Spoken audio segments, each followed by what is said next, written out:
Hi friends, welcome back to tech railway. Bhadrachala పుణ్యక్షేత్రం అనేది భారతదేశంలో ఈ దేవస్థానానికి ఒక ప్రత్యేక స్థానం అనేది ఉంటుంది.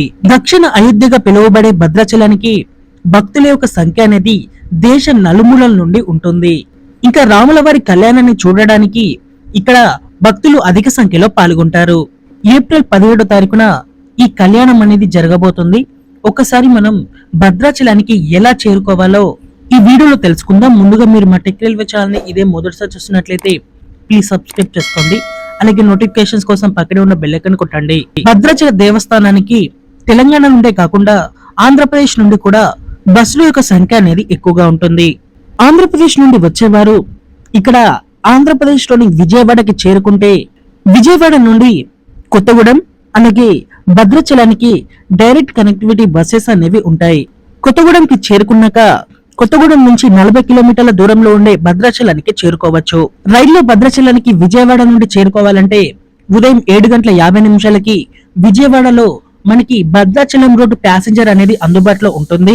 ఈ ట్రైన్ మధ్యాహ్నం 12:50 భద్రాచలం రోడ్ రైల్వే స్టేషన్ కి చేరుకుంటుంది.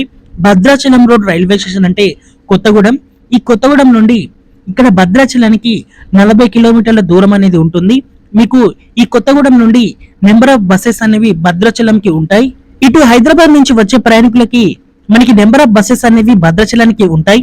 ఎంజీబీఎస్ బస్ స్టాండ్ నుండి కొత్తగూడెం లేదా భద్రాచలం డైరెక్ట్ బస్సెస్ అనేవి ఉంటాయి. కొత్తగూడెం దిగి మళ్ళీ కొత్తగూడెం నుంచి భద్రాచలానికి వెళ్ళవచ్చు. లేదా డైరెక్ట్ బస్సెస్ అనేవి కూడా చాలానే ఉంటాయి. డైరెక్ట్ భద్రాచలంలో దిగవచ్చు. ఇంకా రైలు ద్వారా చేరుకునే ప్రయాణికులకైతే 3 రైళ్లు అనేవి సికింద్రాబాద్ నుంచి అందుబాటులో ఉన్నాయి.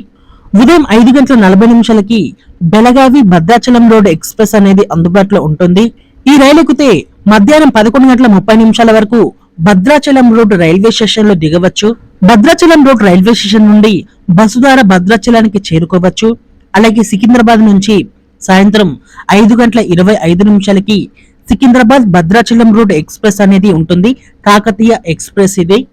ఈ ట్రైన్ రాత్రి 11:55 ఇక్కడ భద్రాచలం రోడ్ రైల్వే స్టేషన్ లో దింపుతుంది. ఇక్కడ నుండి బస్సు ద్వారా భద్రాచలానికి చేరుకోవచ్చు. అలాగే రాత్రి 11:45 మణుగూరు సూపర్ ఫాస్ట్ ఎక్స్ప్రెస్ అనేది ఉంటుంది సికింద్రాబాద్ నుండి. ఈ ట్రైన్ ఎక్కితే ఇక్కడ ఉదయం 4:15 వరకు భద్రాచలం రోడ్ రైల్వే స్టేషన్ కి చేరుకుంటుంది. ఇక్కడ నుండి నెంబర్ ఆఫ్ బస్సెస్ అనేవి భద్రాచలానికి వెళ్ళడానికి అందుబాటులో ఉంటాయి. ఇక్కడ కేవలం బస్సెసే కాకుండా మిగతా ప్రైవేట్ ట్రాన్స్పోర్టింగ్ సిస్టమ్ కూడా అందుబాటులో ఉంటుంది. ఇక్కడ నుండి తిరిగి వెళ్ళడానికి మీకు భద్రాచలం బస్టాండ్ నుండే నెంబర్ ఆఫ్ బస్సెస్ అనేవి ఉంటాయి. అలాగే రైలు ద్వారా వెళ్ళవలసిన ప్రయాణికులు మధ్యాహ్నం 1 గంట ప్రాంతంలో విజయవాడకి ప్యాసింజర్ అనేది ఉంటుంది. ఉదయం 5 గంటలకి కొత్తగూడెం నుండి కాకతీయ ఎక్స్ప్రెస్ అనేది ఉంటుంది. అలాగే సాయంత్రం 4:15 బెళగావి ఎక్స్ప్రెస్ అనేది ఉంటుంది. సికింద్రాబాద్ నుంచి వెళ్తుంది. అలాగే రాత్రి 10:45 మణుగూరు సికింద్రాబాద్ ఎక్స్ప్రెస్ అనేది ఉంటుంది. సికింద్రాబాద్ వరకు వెళ్తుంది. ఈ రైళ్ల ద్వారా సికింద్రాబాద్ కి ఇటు విజయవాడకి చేరుకోవచ్చు. భద్రాచల సీతారాముల వారి కళ్యాణాన్ని చూడడానికి వచ్చే భక్తులకి మన ఛానల్ నుండి స్వాగతాన్ని తెలియజేస్తున్నాం. ఓకే ఫ్రెండ్స్, మరిన్ని మోర్ రైల్వే అప్డేట్స్ కోసం మన ఛానల్ ని ఫాలో అవ్వండి. Thank you for watching. Have a nice day.